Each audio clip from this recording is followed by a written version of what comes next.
Good morning and welcome to Lawline. I'm Louis Lowe. I'm a corporate lawyer in Silicon Valley, and I help startups get formed, financed, scaled for growth, bought and sold. And this morning we came together to put forth a program on how to launch an NFT marketplace. As we record in our studio this morning, our metaverse studio, I'm joined by my very good friends, Brett Waters, partner in crime, legendary Silicon Valley guy, and my colleague Tiffany Young here at Foley and Lardner. Just a word about Foley and Lardner. We are an AmLaw 50 law firm in 25 cities around the world. From our base here in Silicon Valley, we focus on representing emerging growth companies with innovative business models.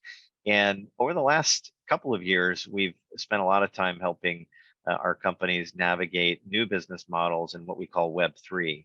And one of the applications of Web3, which allows consumers to connect with each other directly without any kind of a platform or intermediary, has been digital currencies, digital assets, and of course, non-fungible tokens. And while we are deep in the midst of crypto winter, here on November the 8th, 2022, crypto winter has gotten so cold that Binance has had to save FTX this morning. We still think that this is a highly relevant topic. And with that, I'm going to ask Brett to introduce himself. Brett? Thanks, Louis. Really glad to be here. So my name is Brett Waters. I've been in Silicon Valley my entire life. 3 times I've been through the process of founding a company, raising venture capital, being a CEO, and eventually managing an exit. And today I'm kind of just all in on helping other entrepreneurs to thrive and succeed. I teach at Stanford University, teach entrepreneurship at Stanford University. I coach startup CEOs at Miller Center for Social Entrepreneurship, and I run the Fourthly Startup Accelerator. And I am super happy to be here. I'm happy to be, especially with Louis. Louis is one of my favorite guys in Silicon Valley. And whenever Louis and I have something really important to discuss, we always meet for fish tacos at Sancho's Taqueria. Thank you, Brett. And I'm so proud of my colleague Tiffany Young, who's put some slides together for us to guide us through a process which we hope will begin at what is an NFT, what are the different business models of NFTs, what are the considerations in launching a marketplace, and then finally we'll wrap up with some takeaways. Tiffany, why don't you say a word about yourself first off? Well, hi, everyone. My name is Tiffany. As has been mentioned, I am an associate at Foley & Lardner, working closely with Louis. I specialize in supporting Louis's practice and counseling tech startups specifically. I have a lot of experience with NFT marketplaces. Really excited to see these startups grow, really pursuing new technologies, and just seeing the intersection of technology, business, and law all together, which is what we are trying to cover in today's slides as well. Hopefully, this is a good snapshot into how these 3 areas all merge together in the cutting-edge cryptocurrency world. Well, thanks, Tiffany. And I'll just say one more word. The way I think of Tiffany is she is our go-to-market lawyer who helps our startups find a way to take their product and sell it to our clients, which is totally different than what I do sitting in the boardroom or helping companies raise funds. And as a result of being on that go-to-market team, she has been the tip of the spear on helping NFT or businesses that have NFTs bring them to market. But before we kick off, Tiffany, I think it would be great if you could throw up your slides and tell us what is an NFT. I was hoping somebody would ask that question. Well, all right. So a big picture overview, NFT, first off, it stands for non-fungible token. And these are non-fungible because they are coded onto the blockchain permanently. They cannot be changed once they're created. And that gives them a very special value in terms of the digital assets. They're immutable, and therefore you can confirm and assure yourself the authenticity of this token that you're holding. When an NFT is created, like I said, it's created onto the blockchain, and there are various different blockchains that you can mint an NFT on. Some of the big ones are Ethereum, Bitcoin, obviously, Solana, lots of them are popping up, and it's constantly evolving. Each generation becoming more secure, becoming more, I guess, adapted to our growing space, especially now that the metaverse is coming into being. NFTs are really changing along with the landscape. And I think that's mostly what you need to know about NFTs. Because they're immutable and can be verified to be authentic, you can tie NFTs to all sorts of items, such as art. That's mostly how NFTs began. We all know Busted Brains, the monkeys. That's how it started, but we're seeing NFTs starting to come into the physical as well as the metaverse world. A lot of vendors now are offering NFT sales, promising tickets or maybe celebrity interactions. And so these promises are now tied with physical manifestations. And so this is just kind of an example of how NFTs are not just staying in the digital space, and that they are becoming more and more integrated into our daily lives. I think that's really well said. That I think most of us think of NFTs as collectibles, and we think of silly drawings or reproductions of paintings like a lithograph. In music, we think of it as a clip of a song or a clip of a video. For sports franchises, a clip of a slam dunk. And that's really how it all began. And there was this platform called OpenSea, which was well-funded, notably by Andreesen Horowitz, one of Silicon Valley's most iconic, largest and most successful venture capital firms. But as we have depth deeper into crypto winter, as we get further beyond the North Wall in the Game of Thrones, I am seeing really novel business models emerge in 2022 and into 2023. And I think Tiffany touched on those with experiences. So I think that's one category, but there are whole other categories, some of which are communities, and whether it's a badge of membership in a community. How you share personal information can be on an NFT. So I'm really excited by NFTs. I was in Miami last week, where we sponsored a conference by our friends at Propi, who are trying to use NFTs to digitalize and really optimize the sale of real estate. And so what we do is we create a Delaware limited liability company. We then transfer an asset, which is a house, an apartment, whatever it is that you want to sell, put it as the sole asset of this LLC. Then we take the LLC, put it into a smart contract, and then that smart contract we mint it as an NFT, and then the NFT then can be the transfer and the sale of the property. So just think about, if anybody has bought or sold the house or any other piece of real estate, how many intermediaries and middlemen and commissions and fees were paid, and how if you could create a world where all of that traded on an NFT, how much easier and less expensive, how much efficiency and value could be unlocked. Just one example of a new business model for NFTs. So I think we've talked about what's an NFT, and Tiffany, I think it would be a good segue if we could talk about what is an NFT marketplace. That's right. And you briefly touched on this. You mentioned OpenSea, one of the first and most well-known NFT marketplaces. This essentially answers the question, where can I get an NFT? An NFT marketplace is a platform where NFTs can be stored, displayed, traded, and in some cases minted.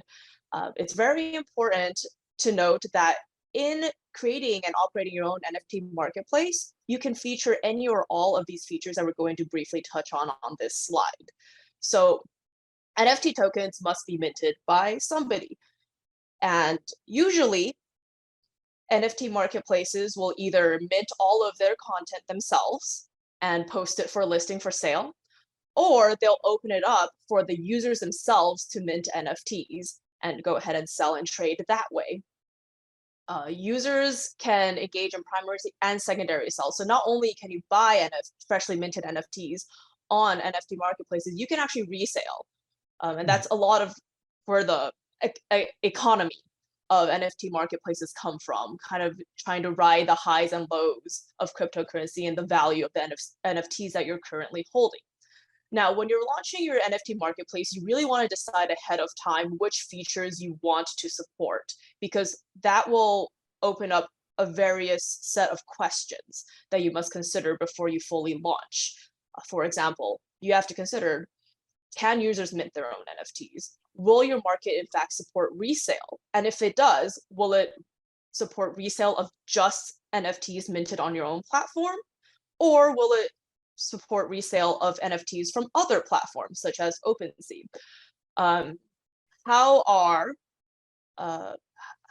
Or will users be able to interact with each other on your platforms? Will there be social media features? A lot, as Louis has mentioned, a lot of NFT communities kind of hinge on this idea of interaction and trade and discussion of NFTs. And so that's another consideration to have, maybe from a business standpoint, what kind of marketplace you want to be. Is it just a sale platform, or is it going to be a bigger community platform? In which case, then you have to consider, well, now you're allowing users to kind of run free on your platform. What should you be wary of? How do you prepare for that? And so going into launching your marketplace, you want to have all of these features selected and kind of reviewed and analyzed to make sure you are aware and prepared for all the potential risks that might arise. Well, I know you're going to do a deep dive discussion on the issues that come to the fore when creating and launching an NFT marketplace. But before we do that, I really want to engage with the skeptics on Web3. And is NFT really a thing? Was it a fad? Is the fad over? What do we see going forward? And Brett, one of the many reasons that I wanted you to join us today, and it isn't simply because I'm hoping for a taco at Sancho's, but it's really because you now run an accelerator called Fourthly, which I'm a big fan of, and you see cohorts of startups en masse all around the world.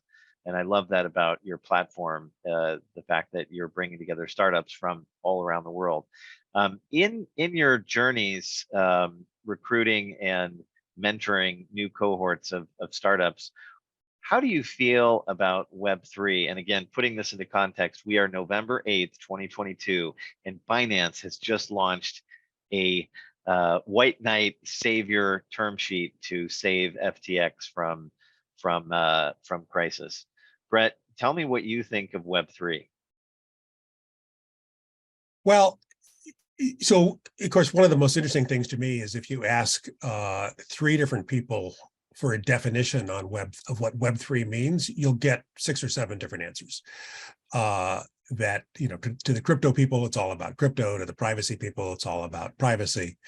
To the anti-centralization people, it's all about the decentralization of power on the internet. So, you know, as you said in the lead-in, Louis, we definitely are in a crypto winter right now, but we've had previous crypto winters before as well. So, you know, in the long run, will there be many successful crypto use cases? Absolutely. And there already are many successful blockchain use cases, many successful examples of the blockchain being used. And by the way, for uses far beyond just simply cryptocurrency. And NFT it's a concept, right? It's a concept of the way to create something that is absolutely unique. There's only one of them in the entire universe. That's what the non-fungible part means. And blockchain is kind of an enabler for this notion of creating something that is unique in the universe. And I think that as time goes on, we'll see many, many other examples of use cases for this idea of NFTs, this idea of creating one-offs. And so I'm giving you a very long-winded answer, Louis. Can I bill by the hour? Is that how this works? This is a non-billable moment in Oh, time, I Brett. see. Yes. So I'm giving you a very long answer, but I think that my general answer on Web3 is that we are definitely on the cusp of a new generation of the web, no doubt about that. I was somebody who was around during 1.0, during the dot-com boom and bust, and Let me stop you right there. Can you yeah. help our audience understand what is Web 1, what's Web 2, and why is Web 3 something different? Yeah, so I again, you'll find different definitions out there. I'll give you my really simple definitions, which is You're Web a 1. Silicon Valley guy. There's only I one know. definition. It's yours. Stop All talking about right. anybody else's. All right. You got So- it here. So Web 1 was the first incarnation of the World Wide Web, right? It's basically static pages. It's just static HTML pages, and it was awesome. And then around 2005, 2006 or so, kind of everything, first of all, went to more interactive web pages, mostly because of the advent of browser-side scripting, JavaScript and stuff, and then also social. Right. That's when Facebook appeared on the scene, 2007, I think, 6. And so Web 2 was really all about social, and it was all about dynamic content on the page. In this Web 3 that we're now entering is kind of, I think that if you characterize it in one way, I'd characterize it as decentralized. That Web 2 was definitely, the pendulum was swinging towards centralization. In other words, today, Google and Facebook kind of control everything, right? That Google and all of their properties control half of half of the traffic that we participate in on the web, and Facebook, meaning including Instagram and WhatsApp, control the other half. So there was definitely this big wave of centralization that happened that gave us these very large behemoths. And that Web 3 is about swinging away from that toward decentralization.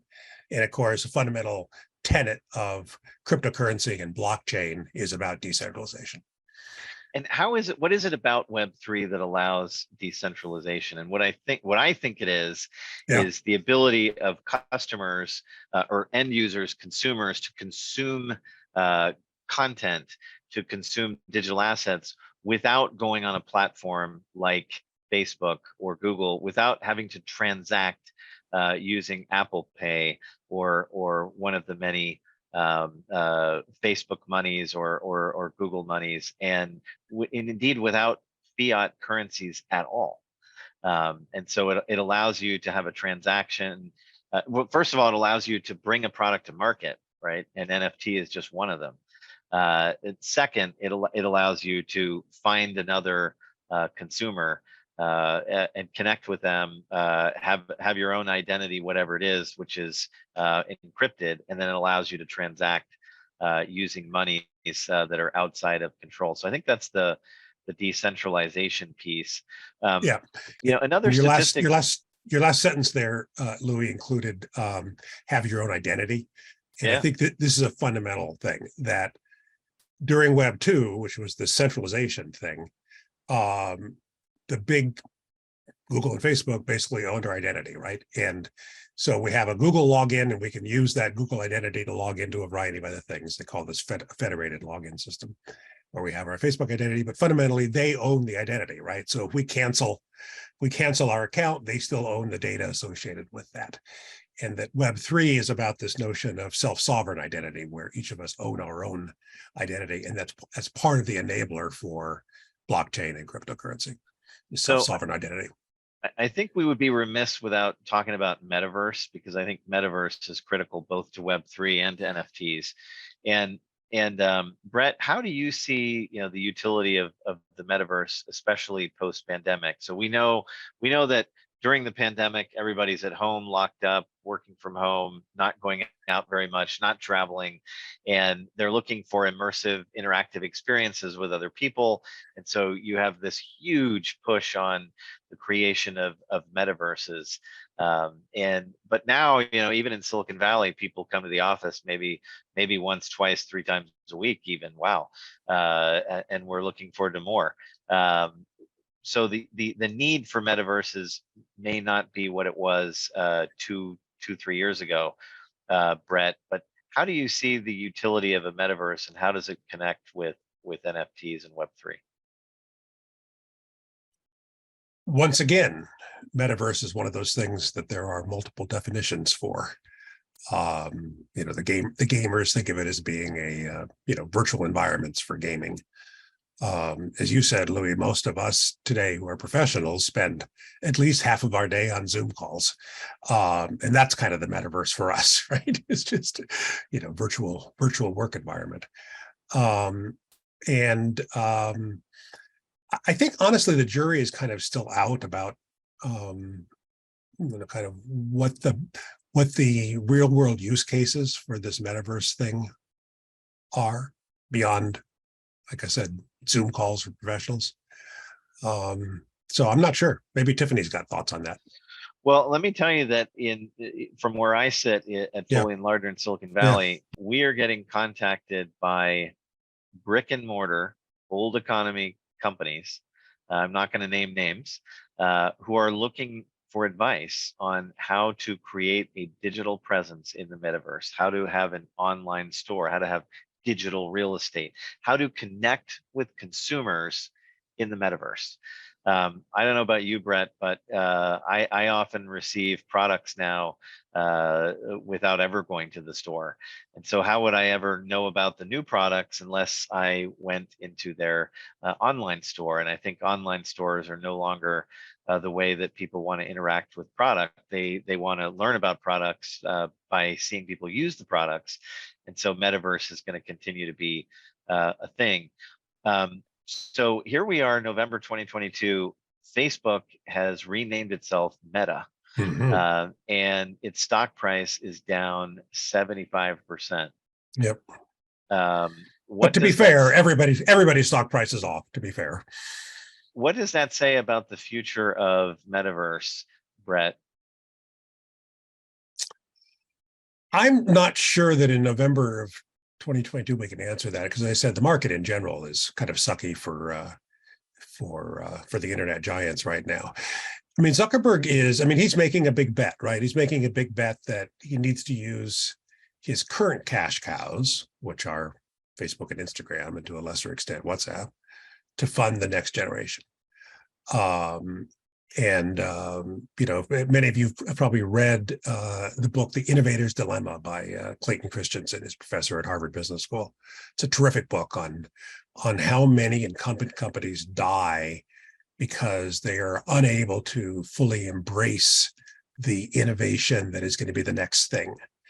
And the problem, of course, is that in embracing innovation, you run the risk of cannibalizing your current product lines.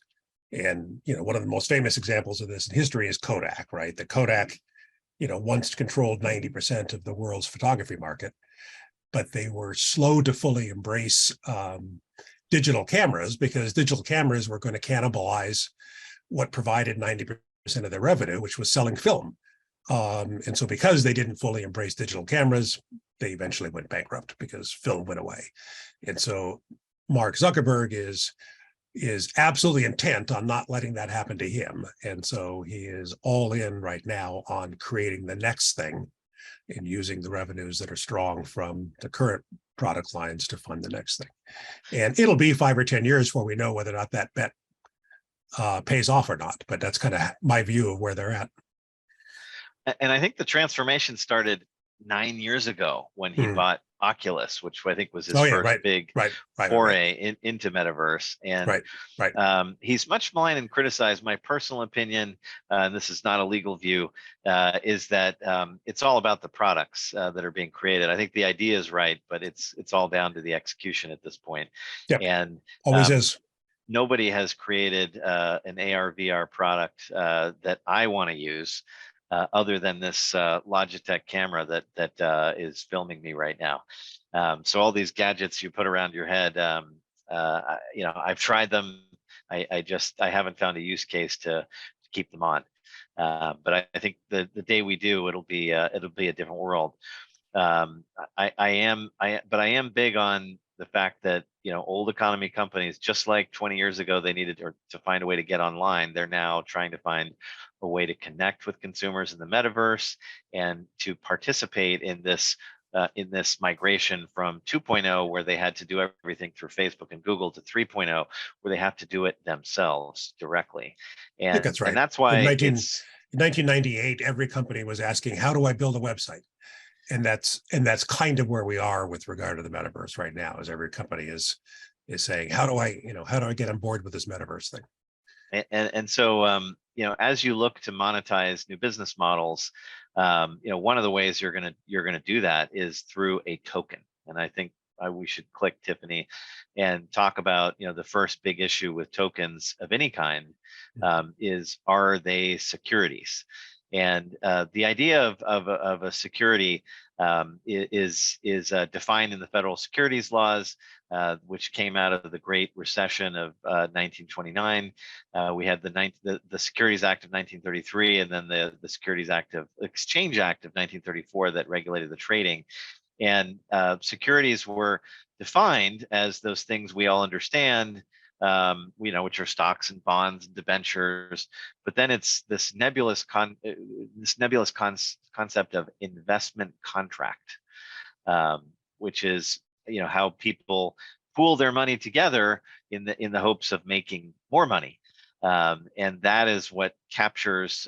It's that component of the definition of security and investment contract that ensnares many businesses, because it's not well defined. So the Supreme Court gave us some color in a famous case called SEC versus Howey, where we got some indicia of what is a security, again without a firm answer. And so, given that we don't have a firm answer, we have to analyze every token. And the first, part of the analysis is it a fungible token, or is it a unique non-fungible token?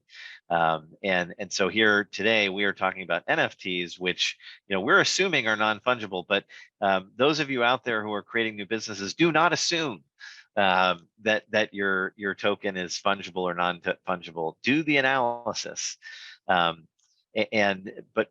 for purposes of our gathering today, we're going to assume that you've done that analysis and you've landed on the fact that your token is non-fungible. But you still have the question of, is it a non-fungible token that's a security, or a non-fungible token that's not a security? Many people think that NFT by definition means not a security, but the SEC taught us with the Ripple case, and we have several other cases pending around the country, notably in New York with Dapper Labs and the Top Shot lawsuit, as to whether these clips are in fact securities or not. I think that the better legal answer is very clearly that they're not. But I am not on the Supreme Court or any of these courts, and so my opinion doesn't matter. But obviously, to make sure that that your token and your NFT is in fact not a security, you really need to make sure you're working with legal advisors who put as much content as possible around the argument that it's not a security. And Tiffany, why don't you take us through your slide here? First of all, I want to say, Louis, that just so you know, Louis, every time a spot opens up on the Supreme Court, I do send your name in every time. God help us, Brett. Tiffany. Yeah, so just to quickly go through the slide, like Louis said, there is no defined answer. You do need to analyze whether your NFT is in fact fungible or not to decide whether it should be a securities. Now, if your NFTs are found to be securities, you have to register as a securities exchange. And that is obviously subject to way more regulations than perhaps you're ready to, especially at perhaps a startup level. So be really careful about that.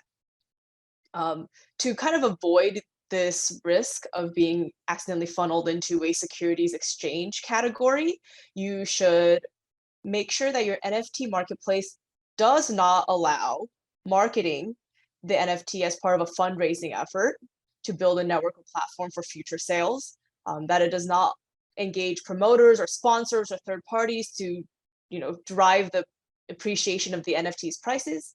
And you shouldn't market your NFTs on the idea that it will appreciate in value. And that's kind of like an asset, an investment, really, in selling it as such. Thanks for that. And I think I went too fast without clarifying, what are the four components of the Howey test? One is there an investment of money? Two, is there a common enterprise? Three, is there an expectation of profit? And four, is it derived from the efforts of others? And your slide is really helpful here because even if you have a non-fungible token, the three areas where we worry that an NFT could be interpreted as a security, which would again put us all in a world of hurt, is one is, are you marketing the NFT as part of some fundraising effort to build a network or a platform for future sales? And so what I try and make sure is that any funds that come from the NFT are not used to build the network. Two is engaging promoters or sponsors or third parties to drive appreciation. That's an area where we get concerned, and so some very famous celebrities whose names may rhyme with Bim Bardashian may recently have fallen afoul of the SEC in this area and paid a big fine. Lastly is enticing purchasers with some prospect of capital appreciation. Royalties is another one where we worry that that's clearly a common enterprise designed to create profit. So if your NFT represents the right to a royalty, most lawyers will tell you that you should plan to comply with the securities laws. Again, I don't mean to say that that's a conclusive legal argument that it is. I'm saying you are right in the zone of Chairman Gary Gensler from the SEC, and you should expect a call, a subpoena, and for any client that I work with, job number one is keep them away from orange jumpsuits, Brett. Even if the orange is our favorite color, we don't want to be wearing that jumpsuit. So it's a good tip, Louis. It's a good tip. Yeah, if you learn nothing else today in this time that we have together, maybe Tiffany, it's time to talk about the wallets. Yeah. So another component of regulatory concerns that you should think about really is financial regulations. Also very onerous, very broad, a lot of obligations that perhaps a startup would not be yet ready to handle. And one way to kind of get around this is the use of custodial wallets. Now, this is another business decision you can make going into the launch of your marketplace is, will your marketplace support its own wallet services? Will you be handling your own cryptocurrency? Will you be storing the purchased NFTs for your users? If you do so, you might open yourself to financial regulations, obligations, and that might not be something you're interested in. You can use third-party custodial wallets, and there are tons and tons and tons of options out there. As you can see on this slide list, there are just 3 big examples: Coinbase Wallet, MetaMask, Electrum. The list really goes on.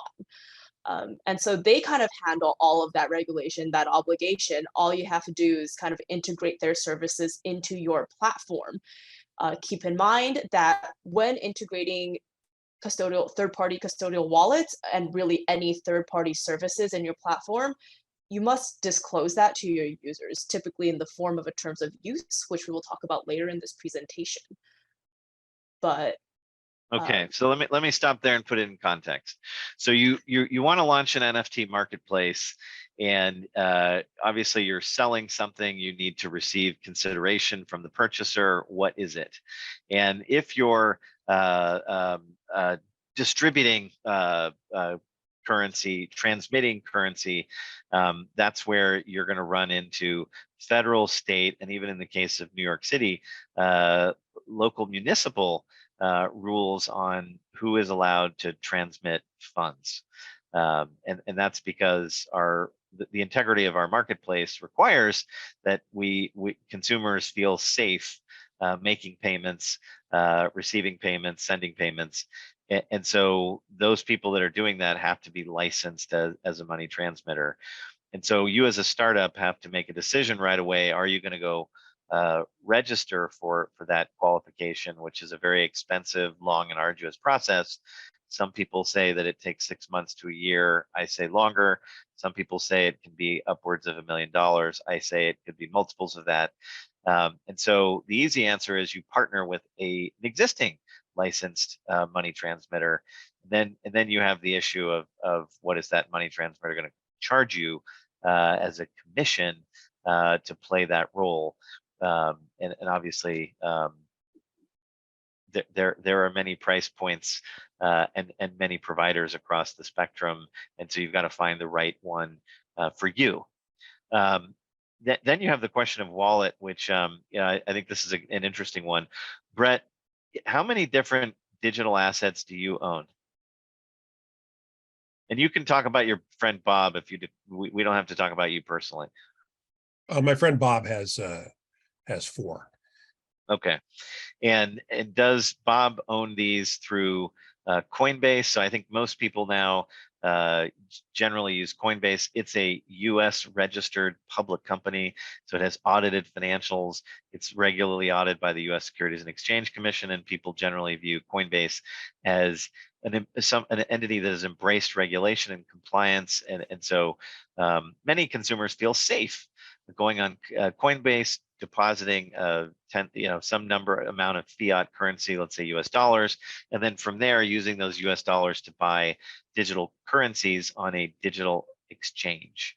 Yes. So Bitcoin is the principal one, and then beyond that, you have hundreds and hundreds of other options for digital assets. But that's generally a place where people will first go to trade.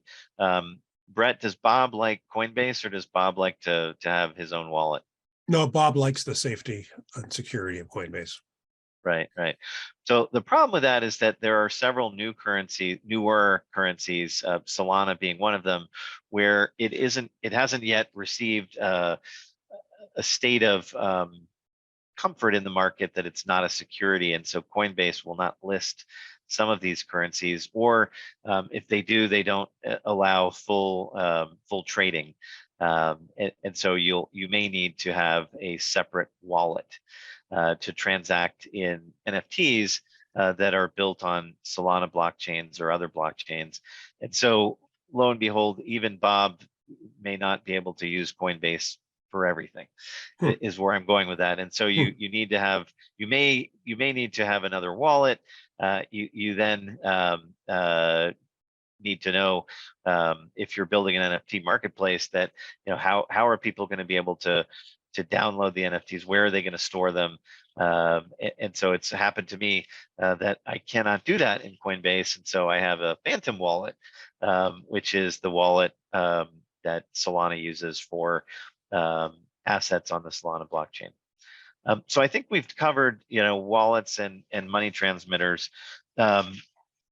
And I want to kind of move forward ahead, and I'm conscious of time, Tiffany, that there are so many intellectual property issues, and I think you've had some great direct personal experience dealing with those for some of our clients. And tell us, what are the IP issues that you look for right away when you see a new business that incorporates NFTs into the model? Right. So this kind of goes back to the business decision of who gets to put content onto your marketplace. Right. Now they can put content in through either the NFT itself, or if your marketplace is a community and it supports social media features where people can comment or ping each other, that's another way that content can make it onto your marketplace. And all of this content has attached IP rights. And you have to make sure that your marketplace is very clear about who owns which IP rights. Now, one of the big things to keep in mind is that purchasing an NFT does not give you the underlying IP rights. In fact, the original IP owner hangs on to that in perpetuity. And that's important because when minting an NFT, it's important to write into the smart contract on the blockchain exactly who has what rights in the NFT and what rights are transferred during a sale and what rights are retained during a sale. Your marketplace should have terms that clearly explain all of this for users, seller, content creators, and your own marketplace. If your own marketplace does the minting, then you hold the IP to the NFTs.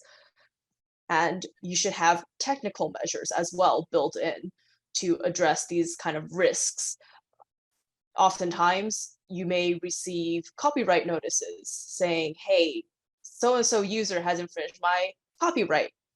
And you need to have a built-in ability to remove any infringing material from your marketplace, either through taking down forum board posts or taking down comments from users using social media features, or actually removing any kind of displayed content associated with NFTs. Now, this means that your marketplace should also disclose to purchasers and users that when they buy, let's say, a image associated with an NFT, they do potentially run the risk of losing access to the image. They might still hold the NFT, they hold the token, but being able to view that content, that they might lose that right simply because it was later discovered to be infringing, or the original copyright owner no longer wants to share it. And that's a segue into the third-party content I was talking about. Exactly, and I think that's the first thing we should talk about. Some NFT platforms will allow you to create and mint an NFT that is absolutely your own personal content, and then you know, it may turn out that you have incorporated some third-party content, and so maybe it would be easiest to think about that in connection with you know, it's just some general hypotheticals. And so these are not trick questions, Tiffany, but maybe let's walk through this hypothesis. Let's say I'm in the airport and I see I'm trying to think of a famous star. Brad Pitt. Okay, I see Brad Pitt in the airport. Now we know who Tiffany has a crush on. So I take a picture with Brad Pitt in the airport. There's his likeness on the picture, but it's my picture. Can I mint that NFT, Tiffany, do you think? So in theory, you could mint it and the NFT would exist, but that's not going to stop Brad Pitt's agent from coming up to you and say, hey, you're monetizing his name, image, and likeness without permission. We demand you to stop using it. And the marketplace will have no choice but to follow that and pull that image, even though this NFT may have been sold already, and the purchaser is just stuck with this NFT that doesn't have any associated image anymore. Okay, great. So let's do the next one. Let's say I've bought a Brad Pitt movie, and I'm watching it on my laptop, and I turn around and I do a selfie of myself watching the movie on my laptop and eating popcorn and saying, you know, please buy my popcorn. Do you think that we have third-party content there? I believe so. On the screen, you'll see the snippet from the movie, and again, they could come after you for the copyright. Now, in this case, it's a little bit different because you could crop out just what's on the screen, and the rest of the image could be retained since you own the copyright to the rest of the image. Okay, now we're going to get even cuter. Many people don't know this, but Brad Pitt really thought that he was a musician, and he has recorded some songs. I don't know that where those songs are, but let's assume that one of the major music labels, you know, signed him up and produced his music. And while none of us may have heard it before, not to say that he isn't a great musician, what if Brad was to go online and try and mint an NFT for one of his songs? I think it would come down to who owns the copyright. Usually with musical artists, it's the agency that ends up owning the copyright. And so let's say Universal, he recorded with Universal Music Group, they would have the ultimate say on how their recordings are used, regardless of who the artist is. Right, right. So as we can see, this gets more and more complicated because there are situations where artists have sold the rights to their music to labels, and some of those labels, after a certain period of time, have then syndicated albums and replays, and so in your smart contract, you can have layers and layers of sharing of content, which all has to work with the existing IP rights. And so it's a real minefield. It's an area where, frankly, the most negotiation happens in NFT marketplaces. In my humble experiences, are who owns the IP and how are you sharing the revenues that come out. And there are two things to think about when you have an NFT marketplace. First is the sale of the original token. And then there is the resale by the initial purchaser to a secondary, tertiary, et cetera, purchaser. And there you have different levels of rights and fees that can be owed. And so beyond sharing of intellectual property, data privacy is a major issue. Tiffany, tell us about what we need to know.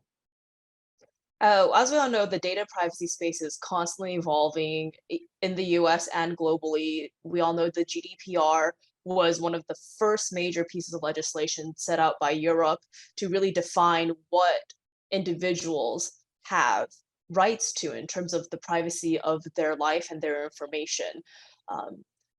One of the big ideas that's present in the GDPR is this right to be forgotten. And we're seeing in the US, a lot of the state-specific laws are kind of catching on to this concept as well, the right to erase data that's been collected about you and to have that removed.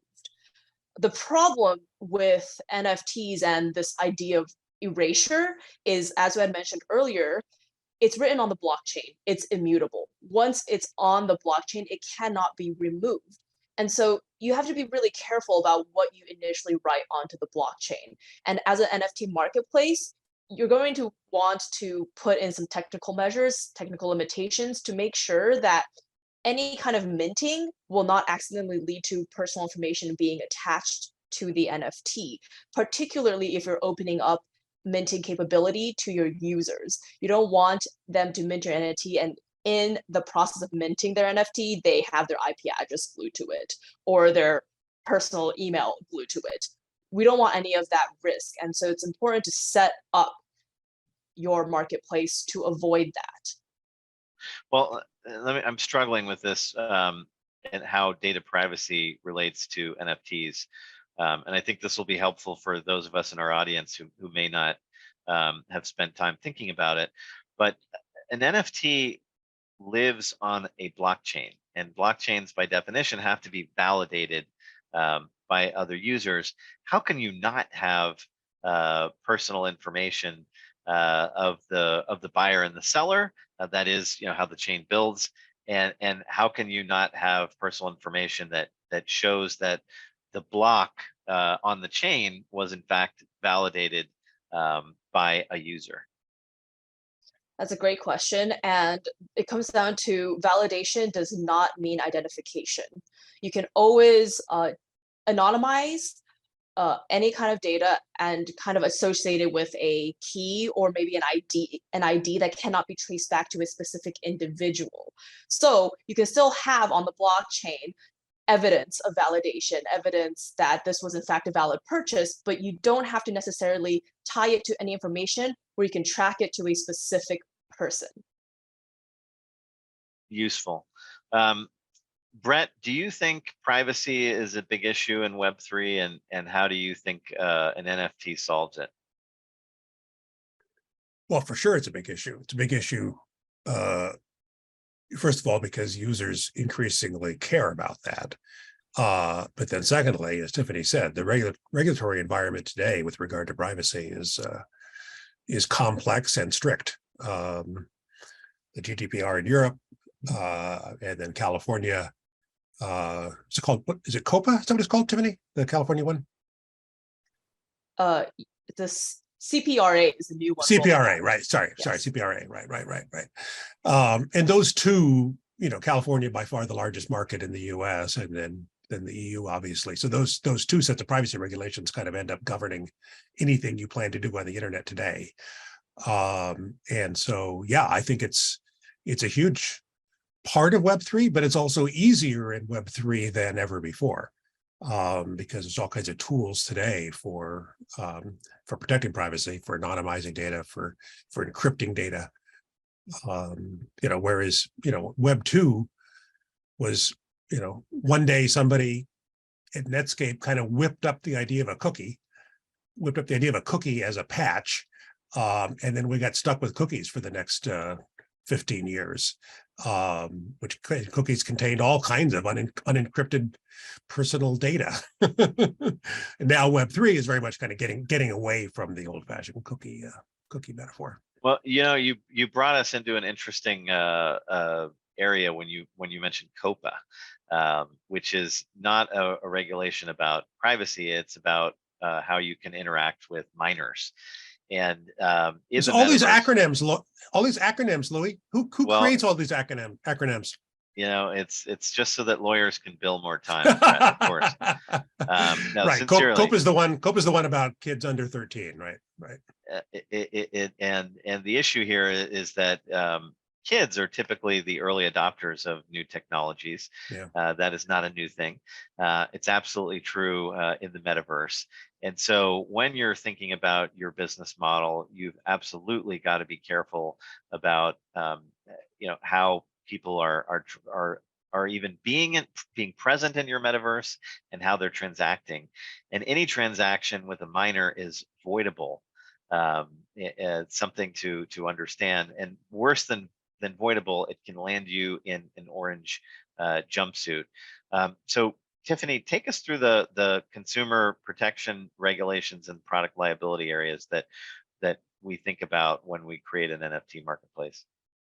Right. And this kind of ties into the idea that we presented in the opening of this discussion, is the idea that NFTs are not completely confined to the digital space. They are very much becoming integrated with the real world. And that means there are real world implications.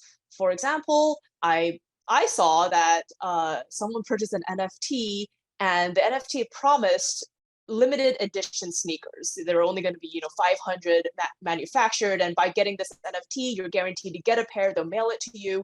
Well, you're getting a physical product then. That means you have to consider the product liability risks attached to that. And part of your protecting yourself as an NFT marketplace is making sure that your terms are written to define where these risks lie, and to make sure that in generating smart contracts when creating NFTs, that the smart contracts themselves contain the descriptions of who carries the risk associated with faulty products, who carries the obligation of fulfilling delivery of these products, and just making sure that your users are aware of what they're getting and what they're getting into. And relatedly, because you are now, I guess, like marketing items to your users, there's also the idea of making sure you abide by consumer protection laws. Now, most major jurisdictions have laws that protect consumers against, deceptive or unfair advertising, especially with items such as, limited edition sneakers or celebrity meetups, tickets to concerts, maybe even metaverse experiences. I know Ariana Grande had a metaverse concert, but all of these are very tangible promises of experiences and products. And you have to make sure that whatever is being attached and sold with the NFT is accurate to what the consumer will actually get upon purchase of the NFT. So in your marketplace terms, you should definitely clarify that any failure to deliver goods or services should be a risk that you, the marketplace, do not assume at all. That should be the responsibility of a content provider only. Well, wow, we could have a 2-hour session just on the consumer protection laws around the content that's being transacted in these NFT marketplaces. But I think we will just leave it at there for now. One burgeoning area that I've seen in the last year has been the IRS. We live in a world where we have exponential growth in government debt spending all around the world. This is not an American problem, it's a global problem. And governments are looking to find ways to address that, and they're seeing all of this wealth being created in this new digital asset industry, which is now being measured in the trillions of dollars. Fidelity will now allow their retirees or savers, like all of us here, to take money out of their 401k and buy digital assets. So this is a place where the IRS is going to continue to be. And something that needs to be understood is that NFTs are an item of property, whether or not they're a security, whether or not they're a commodity, or any of the other regulatory regimes that apply. At the base, this is an item of property. And so any profit or loss you make on the transaction of property is going to be taxed. And so we've seen in the last year that the IRS is putting rules in place to require anybody that has an NFT marketplace that is transacting in tokens at all to be reporting to the SEC the value of those tokens, and any proceeds that were made from the purchase or the sale. And so you've really got to be thoughtful when you design a marketplace that you're designing in compliance with the tax code. And of course, if you're a buyer or a seller of NFT, do not think that you will be avoiding the tax man at the end of the year. And so that's all I will say about taxation, but it is a burgeoning area of how we work on NFT marketplaces.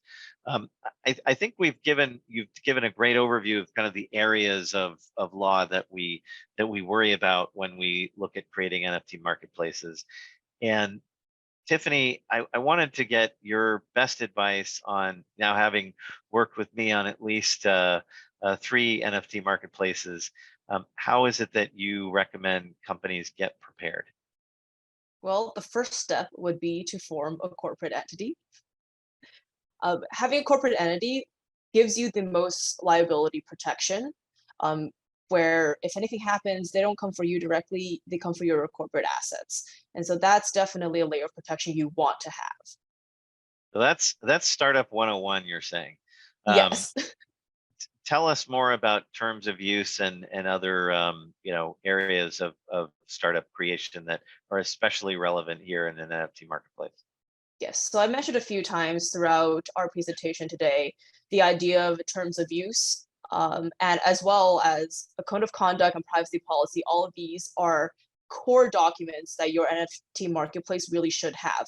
The purpose of the terms of use is to inform users what services you provide and what they can and cannot do or expect through your platform. And it's a very important document because it kind of defines the liabilities and obligations and responsibilities of all parties, your users, your artists, yourself. Importantly, if your marketplace is open to user interaction, user content through social media features or user minting, definitely prepare a code of conduct to make it very clear exactly what users can and cannot do and what will and will not be tolerated on your platform. By giving your users notice, it gives you full power to go ahead and remove things that don't comply with your code of conduct, or give the right notifications to any third parties that may need it, for example, because of copyright infringement. Also, by law, all websites must have a privacy policy, and NFT marketplaces by their nature are online. When preparing a privacy policy, the number one thing you must consider is that it must accurately reflect your data collection practices. And so, such that users know exactly what information is being collected about them and what their rights are. They must know whether they can access the information, correct the information, erase the information, for example. And finally, this is kind of the idea of the marriage between the technical side and the legal side. Your marketplace should have a lot of technical safety measures to protect yourself against potential legal risks. So make sure to enact know your customer measures and anti-laundering measures to reduce risk associated with financial regulations. Make sure you have the ability to freeze accounts, kick users off of your platform if they're acting inappropriately or infringing other people's rights. And going back to the idea of removing underlying content, underlying IP to NFTs, that's a technical measure that can be enacted as well. Make sure your marketplace has the ability to go in and take off infringing content if need be without affecting the token itself, such that the owner can still hold on to the NFT. Wow, there's a lot there.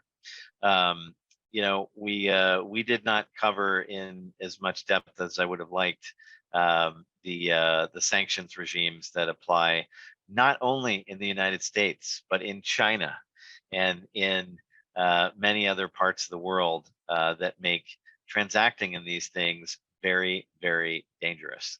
And so I've seen in the last 5-6 years a number of startups try and solve this great problem of compliance with know your customer and anti-money laundering rules with new products that can be designed into your product as you bring an NFT to market. But I think we're out of time on how do you get ready for an NFT marketplace. And so, and I love this slide, Tiffany. What are some takeaways here, given that the marketplace is going to be hot again? Notice that I've changed the title of the slide from "The Marketplace is Hot" because it's not, to "The Marketplace is going to be great again." What do you see ahead for 2023 in NFT marketplaces? And Brett, I'd love your thoughts here as well. I was just thinking of as you were talking about it will be hot again. I was thinking about the great Wayne Gretzky quote where he says, you don't skate to where the puck is, you skate to where the puck is going to be. And so I think that right now, the fact that we are in a crypto winter means that there's a great opportunity for entrepreneurs to create new startups around where the market will be a year or two from now. I think that's a terrific opportunity, a nice way to frame it. Well said, Wayne Gretzky. I'm going to remember that one. You know, guys are all about the sports metaphors, Louis. I am going to share some thoughts that I've picked up from around the networks that I participate in. One is, you know, today as we tape, we're about to know the results, hopefully in the next 12 hours, but maybe it'll be days yet, what the new Congress is going to look like. And when you look at all of the candidates, whatever we may say about them, red or blue, left or right, I do think that all of the candidates are going to be more friendly to the digital asset industry, and I think there is a burgeoning demand for clear regulation, not enforcement of existing regulation, but new regulation that takes into account the new technologies that did not exist 100 years ago when the securities laws and the commodities laws were put into place, and that really are blocking the creation of new business models and the investment in those businesses by venture firms who really, you know, can take technology risk, but not regulatory risk. So I think the new Congress is hopefully going to be more crypto friendly, as I say, and that the pending legislation that we have will either move forward, be advanced, and clarify a lot of these ambiguities. You know, another reason that I think we're in deep crypto winter has just been the readjustment of assets across the financial markets with cascading inflation. Central banks around the world have had to raise interest rates, and whenever interest rates go up, there has to be a repositioning of assets to take that into account. And as a result, we've seen a massive pullback, not only from stocks that rhyme with beta, but any kind of cryptocurrency is down, you know, in many cases 80%. And so hopefully as we finish the ratcheting up of interest rates in the next quarter or so, digital assets will once again become an option for people looking to diversify their portfolio of assets in an interest stable environment. Lastly, I think venture capital firms have benefited greatly from the development of new financial technologies, and so with as many new funds as there are, and as much as we complain about the performance of the financial markets, venture firms and private equity firms have never raised as many funds or as many dollars in commitments as ever before. And this is bodes very well for the technology industry. That is 100% true. 100% true. And so those are my reasons for why the marketplace for digital assets and specifically NFTs are going to be hot again. And Tiffany or Brett, I'd invite any of your final thoughts before we pass the baton back to our friends at Lawline to wrap us up. Well, I was thinking as I was listening to Tiffany's excellent presentation, I was thinking about how I think one of the big takeaways from today's discussion is that, in the early days of crypto, a lot of people thought of the various crypto currencies and technologies as being a way to avoid regulation, right? Avoid taxes, avoid, all these complicated financial market regulation thingies. And I think a big takeaway is that those days are over, that the regulators are very much on this stuff these days. And so, it's very important that anybody who has an NFT marketplace startup today, get up to speed on the current regulatory environment and the current ways in which you got to make sure that you are clean and tidy. And Tiffany pointed out the fact that there's several different aspects of this. There's SEC aspects of this. There's also IP aspects of this, as well as the old-fashioned KYC and AML stuff. There's a whole bunch of different layers to the regulatory environment that an NFT marketplace is going to operate within. And so as I kind of listened to Tiffany, I was thinking to myself, boy, one of the first pieces of advice I'd give anybody who is in creating a startup around this space is find a good attorney, find a good law firm who actually understands all these different layers to the regulatory environments today. Well said, Brett, and appreciate the plug for good legal advisors. And I would say pick one that spends a lot of time in your space, in your vertical, and who has relationships with your customers. That's exactly right. You wouldn't want to hire a family law attorney for this.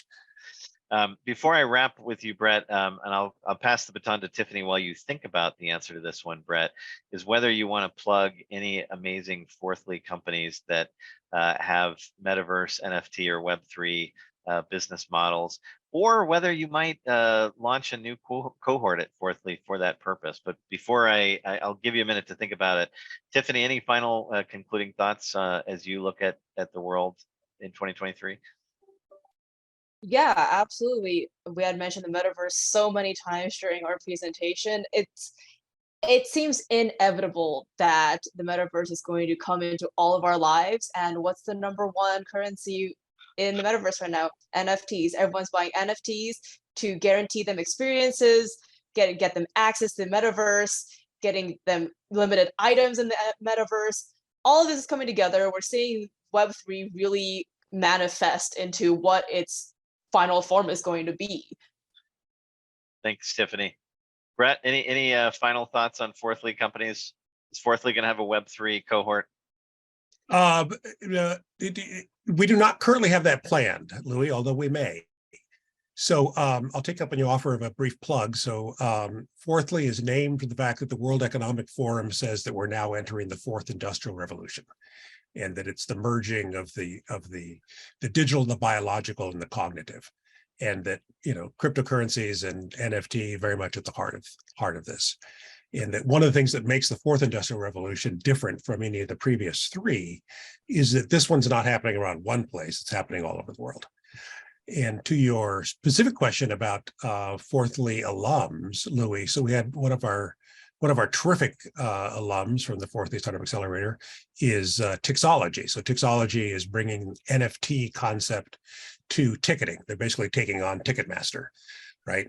And they've done exceptionally well. They came out of the Fourthly program. They raised 7 figures in capital, and they're doing a great job kind of bringing the advantages to blockchain and NFT technology to the ticketing space. Because when you think about it, a ticket is an NFT, right? That the show on this night, this seat at this time, that is a non-fungible thing. So it's a perfect application for NFTs. What a great program. I'm such a fan of Fourthly. And Brett, thank you so much for joining. Tiffany, great presentation.